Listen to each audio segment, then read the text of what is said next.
I first met in person with Mary E. in the summer of 2007. I had arranged with her husband of 15 years, Terrence, to see her for an interview. Mary had initially agreed, since I was not a newsman, but rather an amateur writer gathering information for a few early college assignments and, if all went according to plan, some pieces of fiction. We scheduled the interview for a particular weekend when I was in Chicago on unrelated business. But at the last moment, Mary changed her mind and locked herself in the couple's bedroom, refusing to meet with me. For half an hour I sat with Terrence as we camped outside the bedroom door. I, listening and taking notes while he attempted fruitlessly to calm his wife.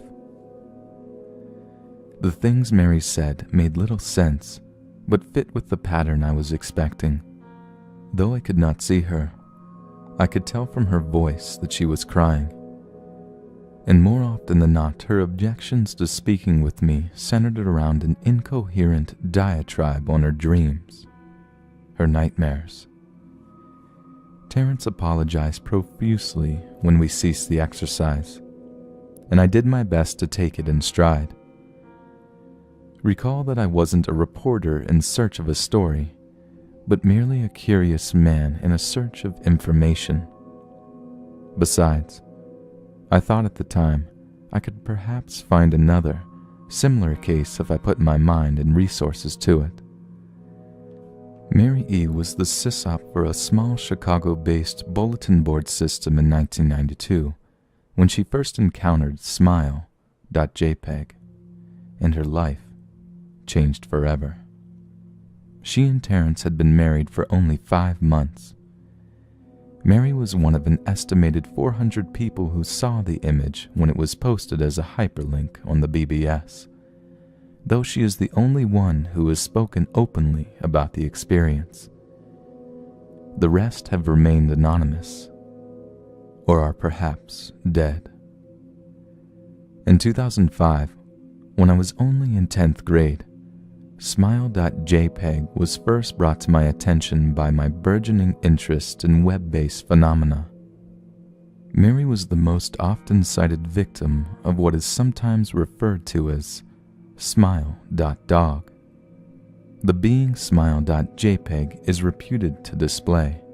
What caught my interest, other than the obvious macabre elements of the cyber legend and my proclivity towards such things, was the sheer lack of information, usually to the point that people don't believe it even exists other than as a rumor or hoax. It is unique because, though the entire phenomenon centers on a picture file, that file is nowhere to be found on the internet. Certainly many photo-manipulated simulacra litter the web, showing up with the most frequency on sites such as the image board 4chan, particularly the X-focused paranormal subboard. It is suspected these are fakes because they do not have the effect the true Smile.jpg is believed to have, namely, sudden onset temporal lobe epilepsy and acute anxiety.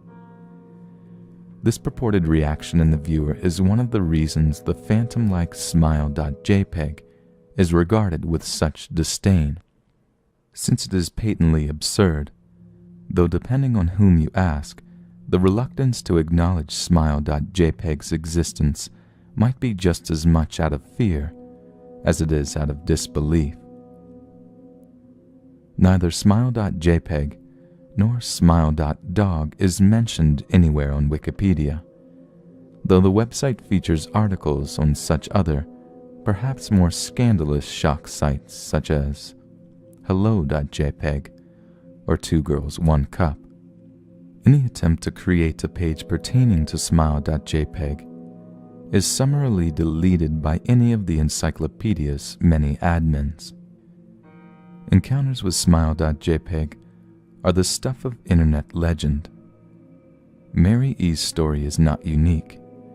There are unverified rumors of Smile.jpg showing up in the early days of Usenet and even one persistent tale that in 2002, a hacker flooded the forums of humor and satire website Something Awful with a deluge of smile.dog pictures, rendering almost half the forum's users at the time epileptic.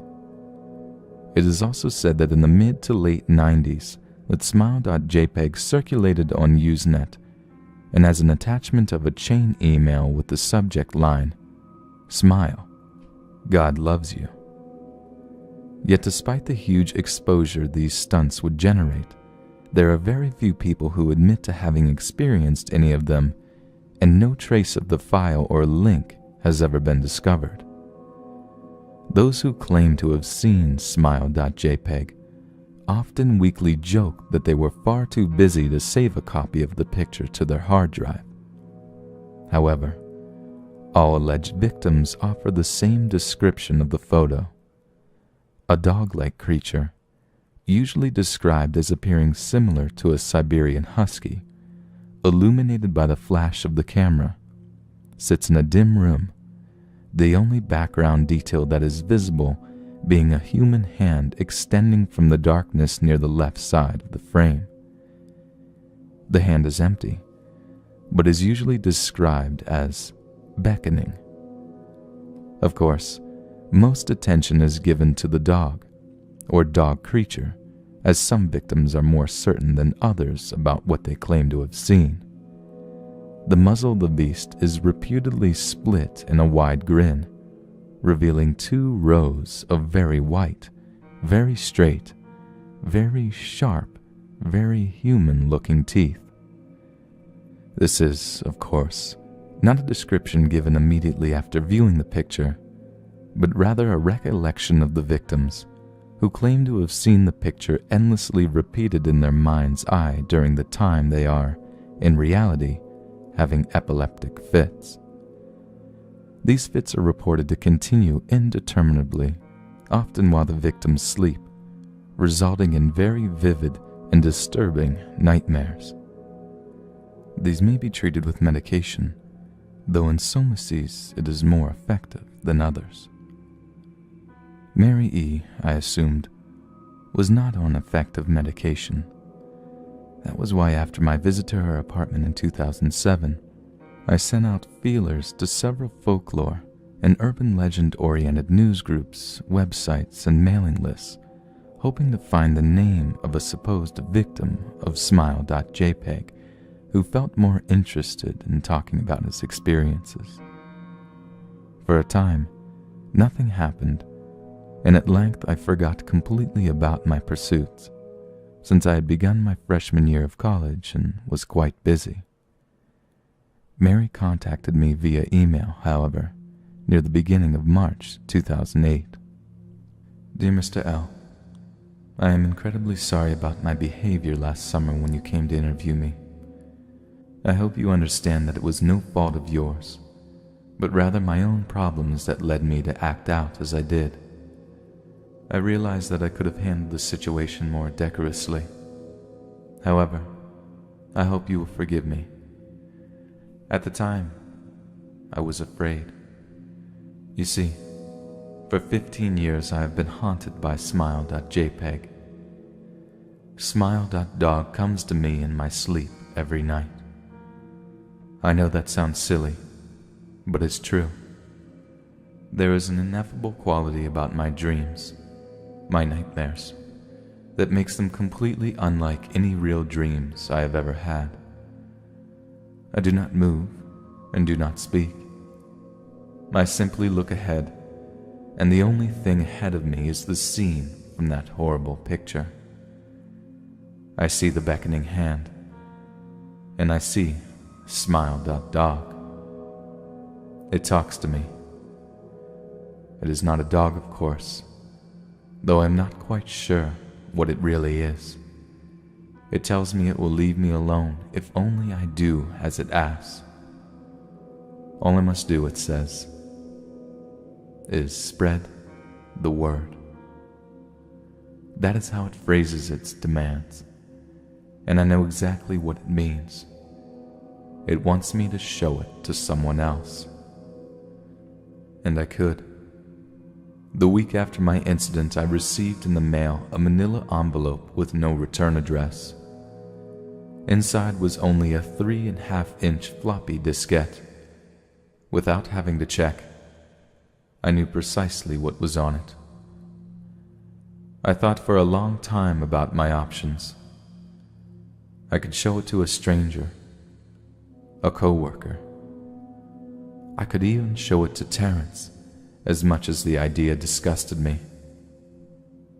And what would happen then? Well, if Smile.Dog kept its word, I could sleep. Yet if it lied, what would I do?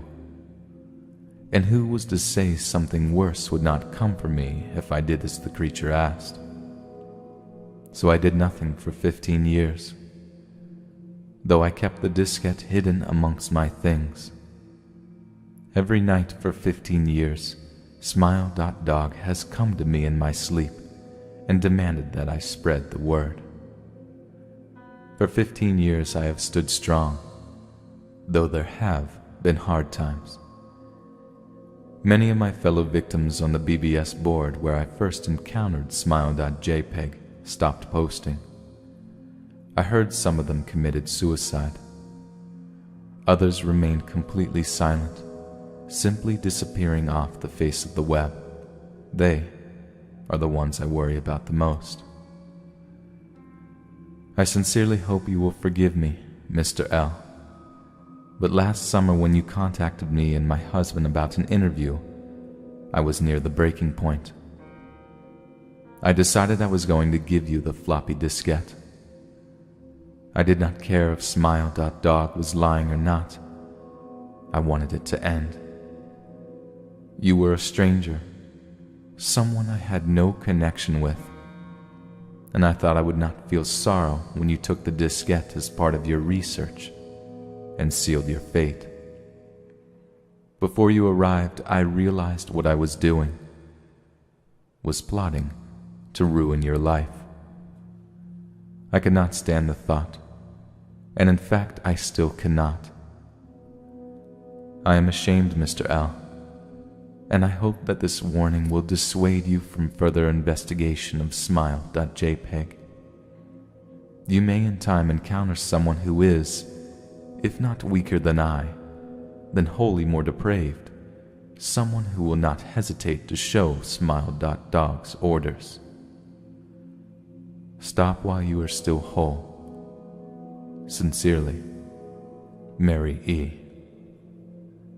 Terrence contacted me later that month with the news that his wife had killed herself.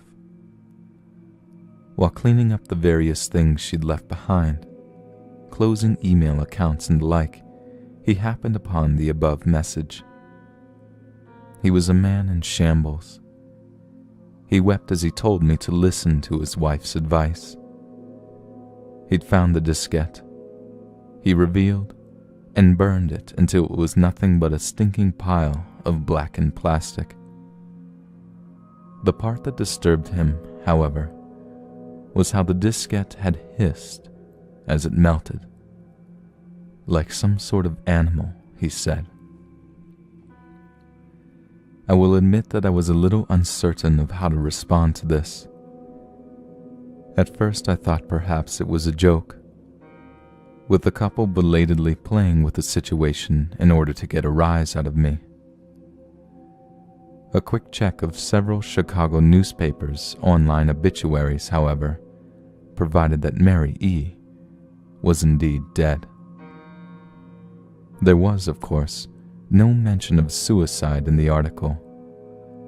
I decided that, for a time at least, I would not further pursue the subject of Smile.jpg, especially since I had finals coming up at the end of May. But the world has odd ways of testing us. Almost a full year after I returned from my disastrous interview with Mary E., I received another email. Hello. I found your email address through a mailing list. Your profile said you were interested in Smile Dog. I have saw it It is not as bad as everyone says. I have sent it to you here. Just spreading the word. The final line chilled me to the bone. According to my email client, there was one file attached called, naturally, smile.jpg. I considered downloading it for some time. It was most likely a fake, I imagined. And even if it weren't, I was never wholly convinced of smile.jpg's peculiar powers. Mary E's account had shaken me, yes, but she was probably mentally unbalanced anyway. After all, how could a simple image do what smile.jpg was said to accomplish? What sort of creature was it that could break one's mind with only the power of the eye? And if such things were patently absurd, then why did the legend exist at all? If I download the image, if I looked at it, and if Mary turned out to be correct, if smile.dog came to me in my dreams demanding I spread the word, what would I do? Would I live my life as Mary had, fighting against the urge to give in until I died? Or would I simply spread the word, eager to be put to rest? And if I chose the latter route, how could I do it? Whom would I burden in turn? If I went through my earlier intention to write a short article about smile.jpg, I decided I could attach it as evidence. And anyone who reads the article, anyone who took interest, would be affected. And even assuming the smile.jpg attached to the email was genuine, would I be capricious enough to save myself in that manner? Could I spread the word? Yes. Yes, I could.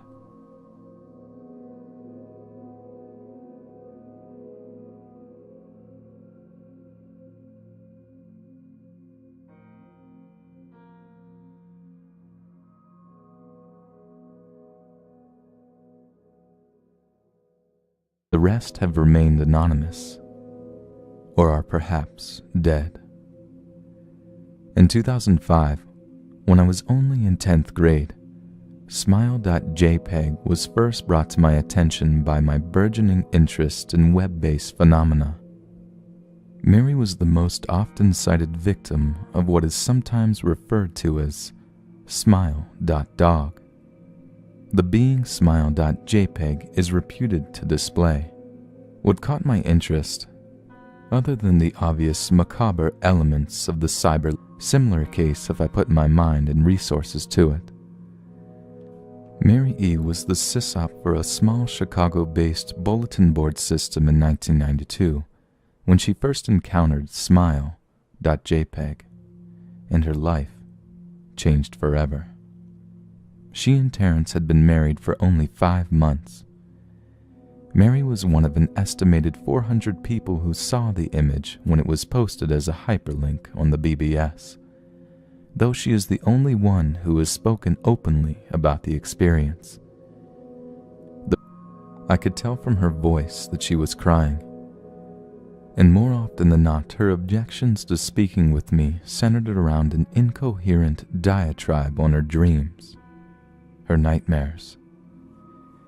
Terrence apologized profusely when we ceased the exercise, and I did my best to take it in stride. Recall that I wasn't a reporter in search of a story, but merely a curious man in a search of information.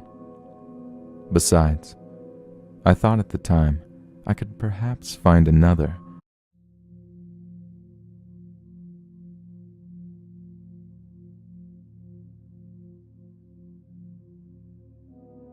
I first met in person with Mary E.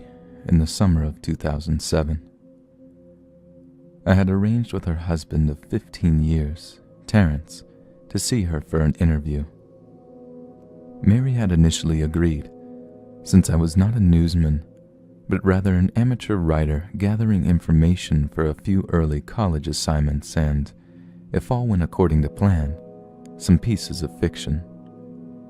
We scheduled the interview for a particular weekend when I was in Chicago on unrelated business. But at the last moment, Mary changed her mind and locked herself in the couple's bedroom, refusing to meet with me. For half an hour I sat with Terence as we camped outside the bedroom door. I, listening and taking notes while he attempted fruitlessly to calm his wife. The things Mary said made little sense, but fit with the pattern I was expecting. Though I could not see her,